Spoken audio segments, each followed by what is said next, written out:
इतने डरे हुए लोग हैं कि अपनी बात को कहने के लिए भी ऐसा मतलब मैंने महसूस किया कि लोग मुझसे मिलने आते हैं तो इस तरीके से कम मुँह ढक करके आते हैं कि हमारा फोटो खो जाएगा और तो जवाब आएगा। कहीं पुलिस के द्वारा झूठे मुकदमे फंसा दिया जाएगा, कहीं आपस में लड़ा दिया जाता है, कहीं झूठे मुकदमे फंसा करके एक दूसरे पुलिस द्वारा प्रशासन द्वारा जवाब दिया जाता है कि वहाँ से टेप उठा दो। किसी के बिजली के कनेक्शन होते हैं, डीपी उठा दी जाती है, उनके कहने से ऐसा कहते थे तो डीपी वापस रख दी जाती है, ना कई लोग परेशान थे। तो मैंने ऐसा महसूस किया कि बाढ़ क्षेत्र की जनता में बहुत बड़ा हाथ है।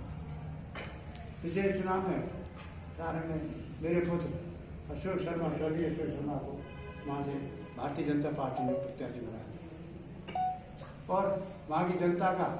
और धौलपुर जिले की जनता का प्यार उसने था। इसी का परिणाम हुआ कि कई 12-14 दिन का टाइम उनको मिला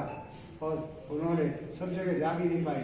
लेकिन फिर भी उन्होंने मतलब ये वहाँ जाकर के क्षेत्र में 62,000 वोट लिए, जो आज तक किसी भी विरोधी को जैसे आज तक किसी भी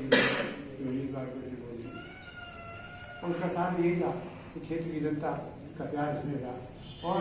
स्वर्गीय अशोक शर्मा ने एक संकल्प लिया था कि इस क्षेत्र में, राजागढ़ क्षेत्र में जो भय व्याप्त है, जो उनको अंकुश लगा रखा है, जो उनको गुलाम बना करके रखा गया है, ऐसा उस भय को निकाला जाए और उनको किसी हद तक सफलता भी प्राप्त हुई। लेकिन दुर्भाग्यवश मेरा दुर्भाग्य है कि अशोक शर्मा का निधन हो गया और वो बीच में चले गए। इस चुनाव में उन्हीं के संकल्प को पूरा करने के लिए मेरे पार्टी ने मेरे पुत्र वधू नीरजा शर्मा को अपना भारतीय जनता पार्टी में प्रत्याशी बनाया। ऐसी स्थिति में नीरजा शर्मा स्वर्गीय अशोक शर्मा जी के संकल्प को पूरा करने के लिए और राजा खेड़ा क्षेत्र की जनता के इस भय को दूर करने के लिए, उस गुलामी की जंजीरों से उनको निडर करने के लिए, उत्साह छुड़ाने के लिए वो अपना उम्मीदवार जीत करे, ऐसा मैं उनकी तरफ से विश्वास देना चाहता हूँ कि अगर जनता का समर्थन मिला और उनको मौका मिला सेवा करने का, तो निश्चित तौर पर वो अपने प्रयास से वहाँ पर जो भी उनका अशोक शर्मा का संकल्प था, क्षेत्र की जनता में जो भय व्याप्त है उसको दूर करने का पूरा प्रयास करेंगे और जो अधूरे काम विकास के हैं उनको पूरा करेंगे। बहुत से काम ऐसे जो विकास के काम है, जैसे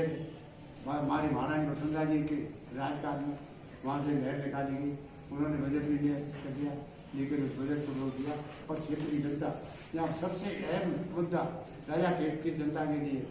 सिंचाई के साधन के लिए चंबल लिफ्ट योजना का जो काम था वह अधूरा पड़ा हुआ है, उसको निश्चित तौर पर वो पूरा करेंगे, ऐसा मैं क्षेत्र की जनता को विश्वास दिलाना चाहता हूँ।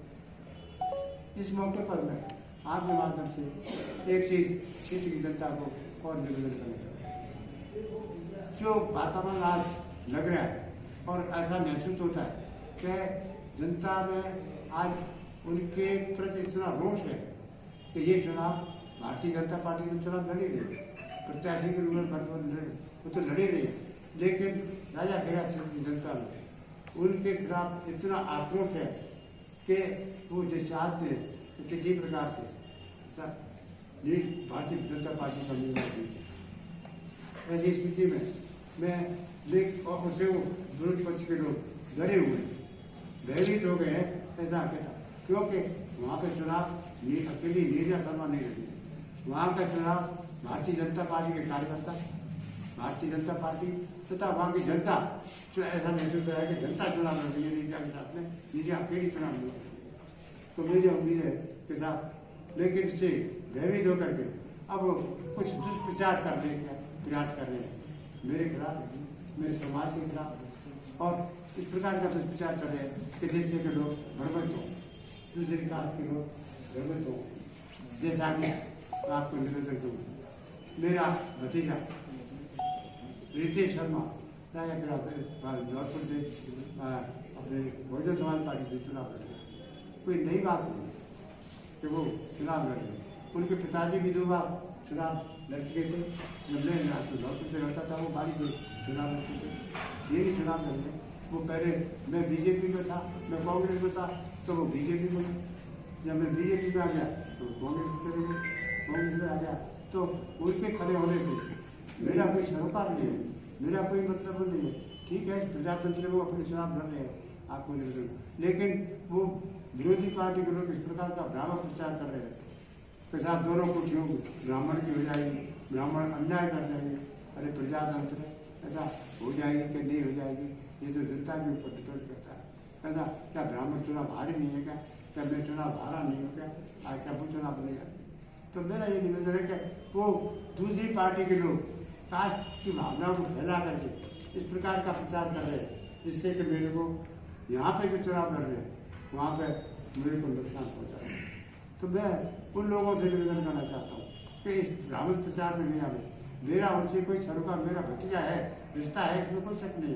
है, लेकिन राजनीतिक मेरे कोई समझ नहीं है, उससे मेरा कोई सरोकार नहीं है। ऐसा कौन वोटर क्या देता है, मैं पार्टी का हूँ। और इसीलिए मैं धौलपुर क्षेत्र की राजा खेड़ा क्षेत्र की जनता से तो मैंने अपील की है कि बेचारी नीता शर्मा जो विधवा हो गई है, एक महिला है, ऐसा उसको अपना मतलब जो है कि समर्थन देकर के जिता कर भेजे। इसके साथ साथ में मैं धौलपुर क्षेत्र की जनता से सभी पूरे क्षेत्र सब समाज के लोगों से मैं अपील करता हूँ, निवेदन करना चाहता हूँ कि भारतीय जनता पार्टी के परचम को धौलपुर जिले में पूरा फैलावे। बाड़ी से ऐसा जिता में भारतीय जनता पार्टी के उम्मीदवार को,